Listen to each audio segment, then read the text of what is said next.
is some of you business owners, you have a business out here and you are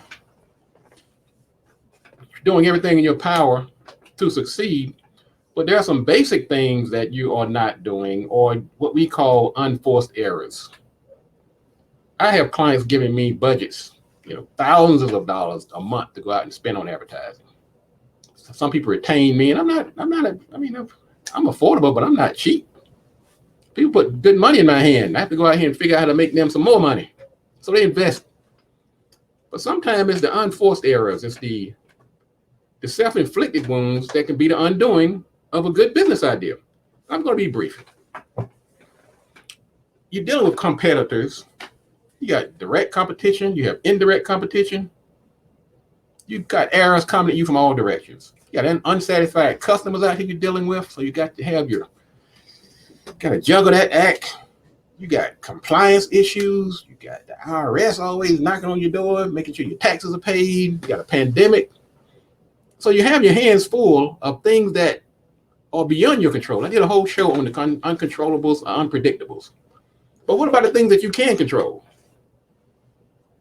Now first, before I get to the self-inflicted wounds, I'm going to tell you about something, the cousin of the self-inflicted wounds, that I call the friendly fire. These are people who might hurt you, but not on purpose.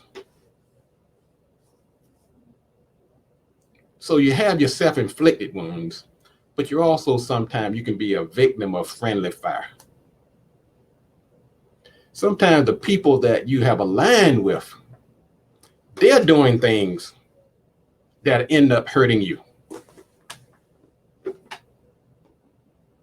I hate when that happens. They're out there doing something a little crazy, and then you sitting there on their homepage. They might go out there and shoot up the restaurant or punch somebody's front teeth out. And of course, everybody goes and Google, they go to their website, they go to their Facebook page, and there you are. Hello? Got your arm all around them. Y'all in an embrace. So that's something you got to be aware of too. That's an unforced error, but it's not one that you did necessarily. We call that friendly fire. And then also you have some people who actually will associate with you to smooth out their own rough edges.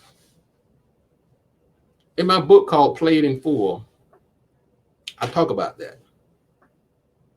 That how some people who are just downright players, and they use people to further their aims. They will come and find a good clean cut guy or woman to put on their team or to put out front.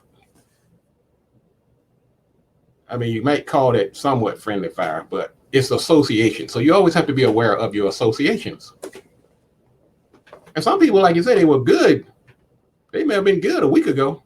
They may have been good before the pandemic, but they might be one of these folks who are punching people's teeth out and shooting up restaurants and running naked through the place. And so you gotta have to go back and check on folks every now and then. So look, now you're not thinking doing anything crazy, are you now? I got you on my homepage. I'm on your homepage. Let's keep it real here. No crazy stuff. So you might have to you have to circle back around every now and then to make sure all your friends are still, on the, they still have all their elevators stopping on every floor. So let's talk about some of these self-inflicted ones. This is one that I've talked about on several occasions, and it's also in my book, Smarter Than the Boss. And that's called perfectionism. This to me is a major self-inflicted wound. I remember when I used to work for this company in Virginia. And this is where I got a lot of they were like a test tube for me before I became my own successful marketer. And the thing about them that I have just taken everywhere I go and try to impart to all of my clients and anybody who will listen, folks, perfectionism will kill you, your business, not physically, I mean literally, but it will kill your business. And I never forget when this company hired me and I did their first website. I was doing all their marketing and literature. And so the president and his wife, who was a husband-wife team, And they would pretty much, we call a marketing meeting. And their only question they had basically was, when is it going to be ready to go out? I'm like, you don't want to see the drafts? Or they said, yeah, let me look at it. They just want to look at it. They may check for spelling errors or something like that. But they were more about getting it out on time and that it worked. They had seen that my work worked. They knew the results.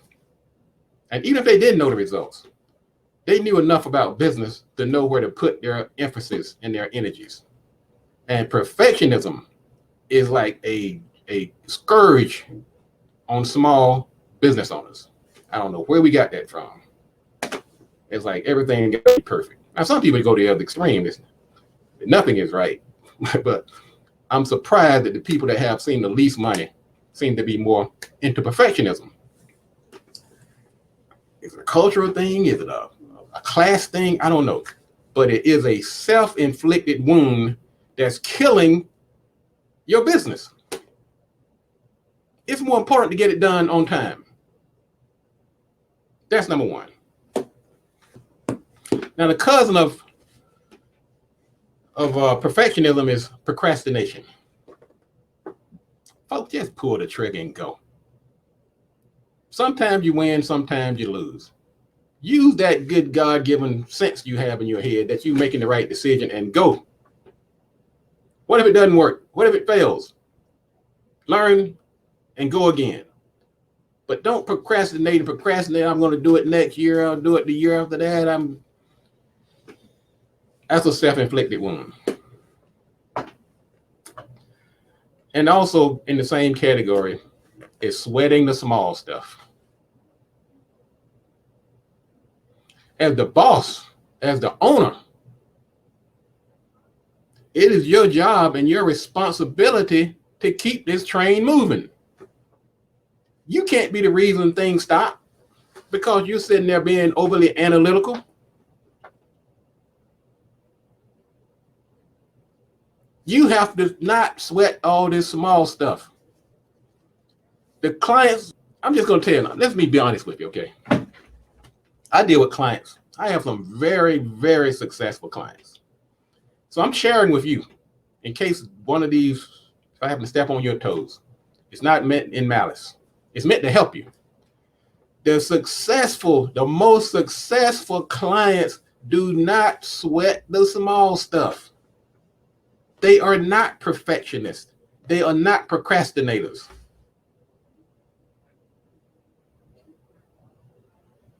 I'm telling you, I've been in this world doing this kind of stuff for over 30 years. I've seen it. I'm trying to help you.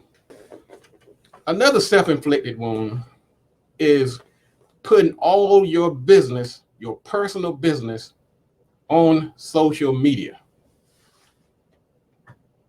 Now, some industries, that's what you do. Okay? But you have some of these extreme political views, some of these strange habits, and you putting that out there. It's going to come back and bite you. It could literally put you out of business. We talked about the lady last week who was using the Star of David as somehow a logo for anti-vaxxing. And she got in serious trouble with the Jewish community.